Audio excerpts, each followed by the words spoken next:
Hi everyone, I'm just bringing you back to another PowerPoint slide of yours.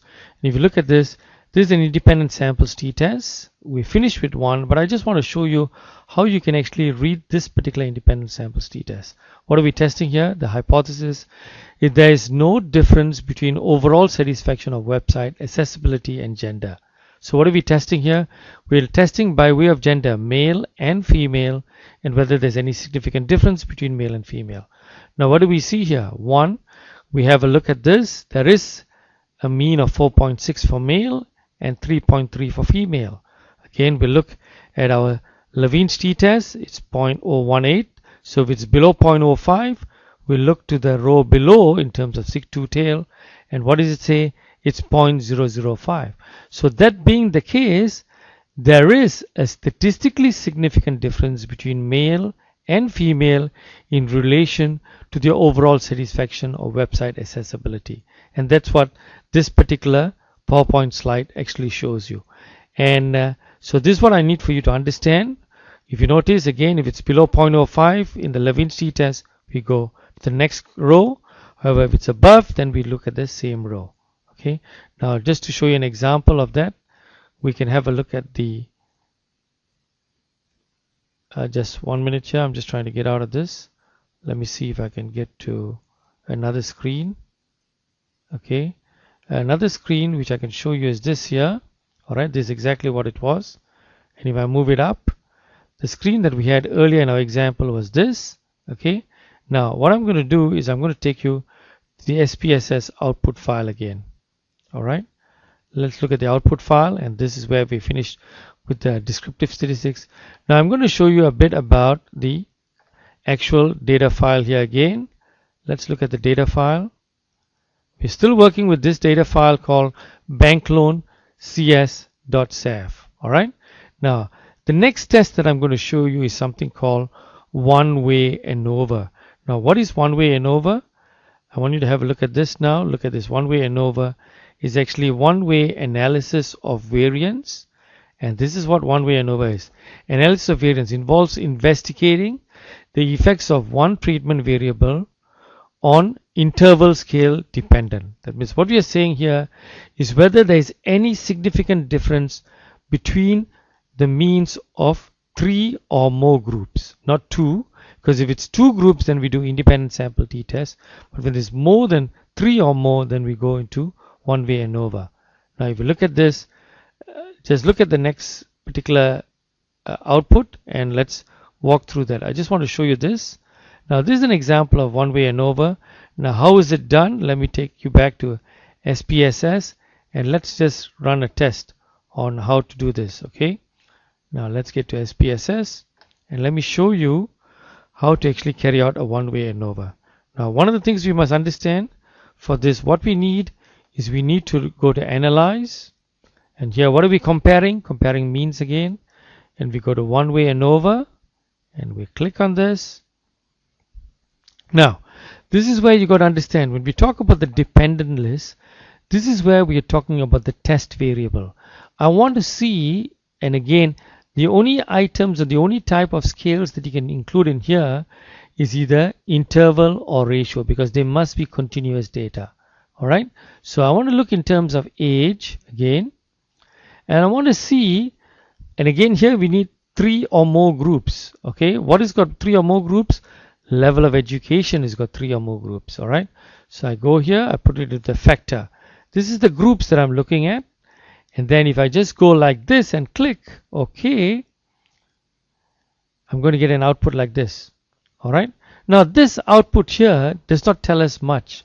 Why? It tells us there is a sig value, but it doesn't tell you in terms of each group as what the actual mean is. So let's go back to Analyze again. Let's go to Compare Means. Let's go to one-way ANOVA. And what you need to do is to have more information. We go to Options and we just click this box here called Descriptives. All right, and that's it. All right, and maybe if you want to, and I'll take you to another one later. And let's see what's happening here and what's the difference. Now look at this. This is a really clearer output which shows each category in terms of their level of education and gives you the mean for each category. But what we have to understand is to find out, are they may be different, but are they statistically significantly different? How do we know that? We go to the sig value here, and it's 0.000. If it's 0.000, that means there is 100% chance of all this happening in terms of the population. Now, what is our cutoff point in terms of statistics?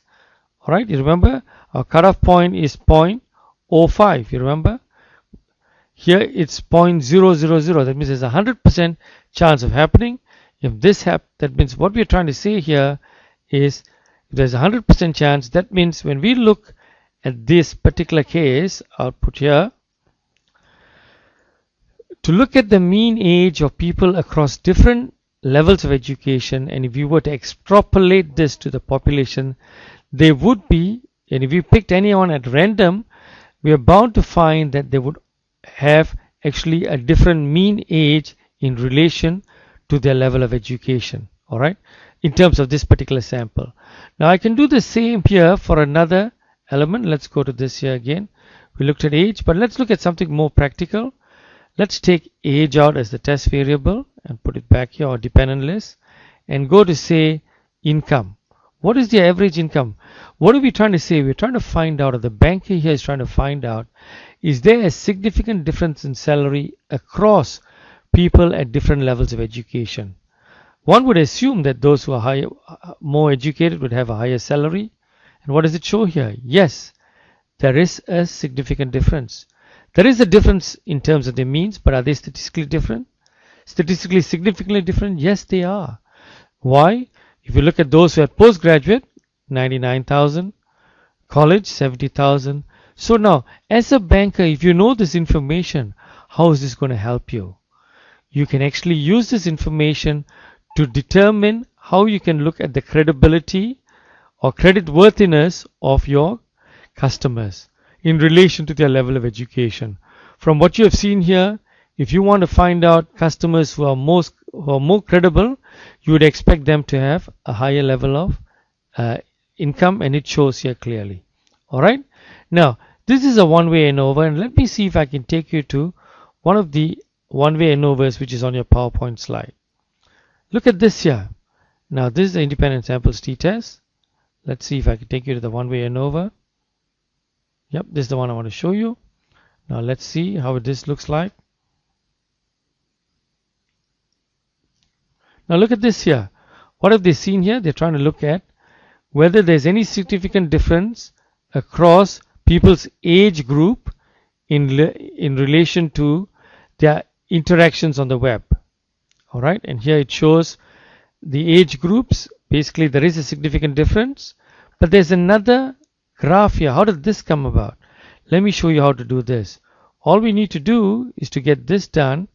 We need to just go to this here again and click one more box. Go compare means again, go one-way ANOVA, and then go to options, and then just put there mean plots. So it'll plot the means on a line graph. So can you see this is what we had earlier, but what happens here? These are all the means plotted at different levels of the line graph. Okay, so I hope you get an understanding of what is one-way ANOVA and how is it different from independent samples t-test.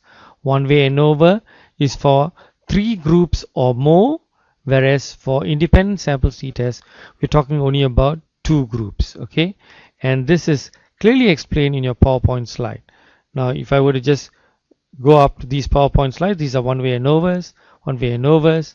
Now, again, starts off here. But if you go back, this is an independent samples t-test. There are only 2 groups. All right, here again 2 groups, and the same with this. So I hope you have a better understanding of exactly what one-way ANOVA is and what is independent samples t-test. And this way, I would appreciate if you can see how you can actually use SPSS, in a very comfortable way, and be able to come out with inferences in relation to your sample. And that's what I'm hoping for you to do. And finally, I'll culminate this series of actual lectures by doing something in relation to uh, correlation. That's what I'm going to do in the next session. All right, and hope you can just hang in there and be patient, and please feel free to communicate via discussion board, and we can see how we can address these issues if you have any. All the best. Take care.